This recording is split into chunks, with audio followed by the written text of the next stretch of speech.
Today on the channel, we're going to compare the Lucky 8 ditch light mount brackets with the ditch light mount brackets from Saltek Motorsports.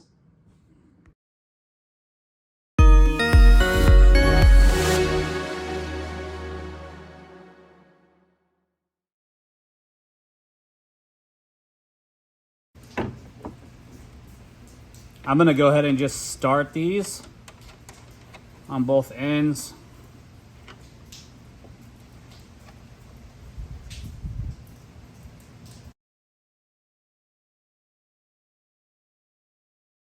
And then we're going to check the alignment back here to make sure that it's right up against the hood, lined up well there.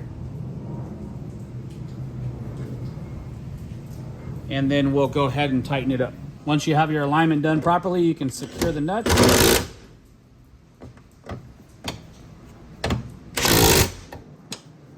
And we're done on this side.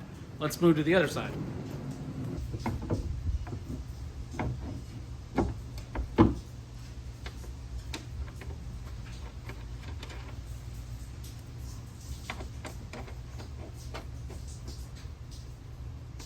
All right, we're gonna check the alignment once again on this side, make sure that the spacing is good. That looks great, so we'll go ahead and tighten it up.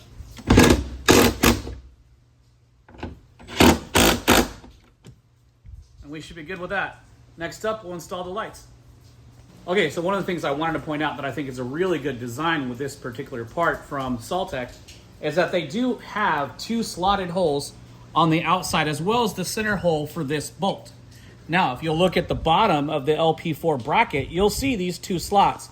And while we could line that up and we could use those bolts, those slotted areas, if we went to the furthest edge of that slot, which is right there, you can still see that the light is outboard of the truck. We wanted it to point forward, so we're going to go ahead and continue to use just that single center bolt. On the LP4, the center bolt is a 9/16. We'll get it mostly snug, and then we'll point it and final tighten once we aim it at the wall. One of the ways I like to simply do an alignment on the lights is to just line them up on your garage door, turn on your headlights, and then you can aim your spots wherever you think it's appropriate. I like to go slightly above the headlight line so you get good distance, and then with the LP4 driving combo, you're going to get a good spread as well. Obviously, it's the middle of the daylight. If you have an opportunity to do this at nighttime, you're good. But tonight's chilly, and I don't really feel like doing it. It's already 40 degrees here now. Because your light pattern on your headlights is biased to the right, so you don't blind drivers coming on the opposite side of the road, I've decided to line them up based on the centered position of my light bar that's down in the grill. And you can see we've done kind of a smiley face look, really. Which makes me happy. I don't know about you.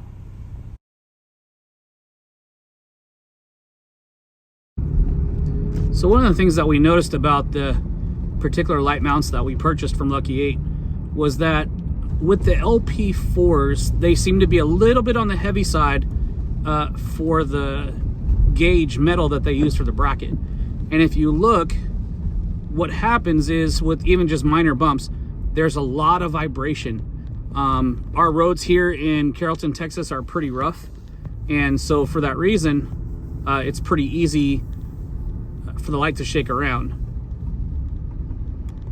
So as we accelerate, go through some of these bumps on this beautiful rainy day, I'm sure you'll be able to see the shakiness of the bracket itself.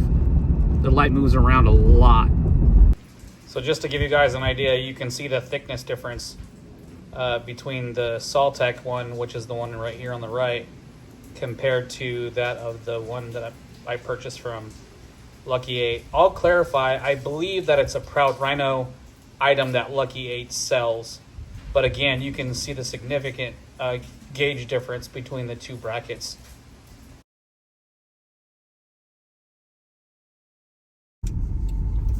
All right, guys, so with the Saltek Motorsports now mounted, taking the same exact route that we did, and you'll notice right off the bat, it's significantly stiffer, a lot less vibration, if any noticeable vibration at all.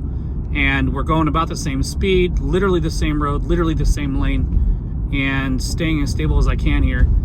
You'll notice, obviously, it's not raining. We're filming this on a different day to wrap up the video content, but that's pretty much it. We'll wrap it up in the driveway. All right, everyone. So I think the clear-cut winner is definitely the Saltek Motorsports bracket. I will say that the Lucky 8 is a good product, especially if you plan on running a lighter light. I think you don't need to spend the extra 40 bucks for the Saltek, but if you see yourself getting a heavier light later on down the line, that might make sense for you to go ahead and spend the extra $40. You can see the tolerances are super tight. There isn't a lot of movement. It presses up very firmly against the cowl, and for that reason, I think you get that stability.